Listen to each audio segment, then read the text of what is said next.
Hello friends, আজকে দেখাবো তোমাদেরকে একটা চিকেনের নতুন রেসিপি। চলো দেখে নিই কীভাবে বানালাম।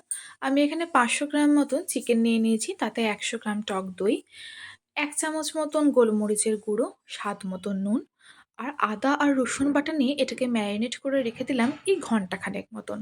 তারপরে কড়াইয়ে তেল গরম করে কিউব করে রাখা ক্যাপসিকাম আর কিউব করে রাখা পেঁয়াজ দিয়ে এটাকে ভালোভাবে ভেজে নিলাম মিনিট 2 মতন। তারপরে এটাকে তুলে রেখে দিতে হবে।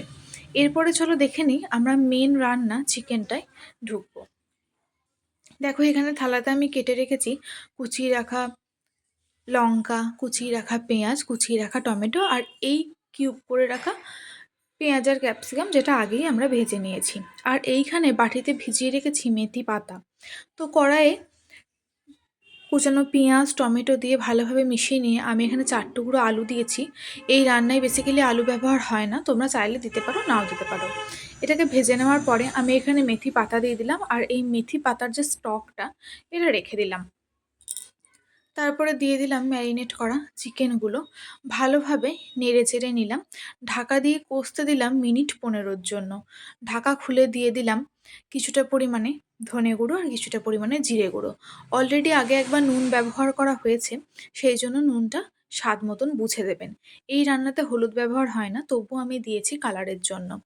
আর দিয়ে দিলাম ঝালের জন্য কিছুটা পরিমাণে লঙ্কা গুঁড়ো।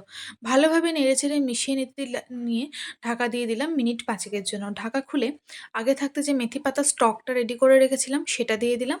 ব্যাস তৈরি হয়ে গেল।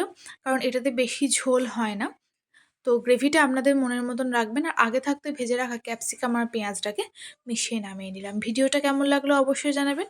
আর এই রেসিপিটার নাম ছিল চিকেন পাটিয়ালা। যদি ভালো লেগে থাকে অবশ্যই একদিন বাড়িতে ট্রাই করে আমাকে কমেন্টে জানাবেন। চলুন টাটা।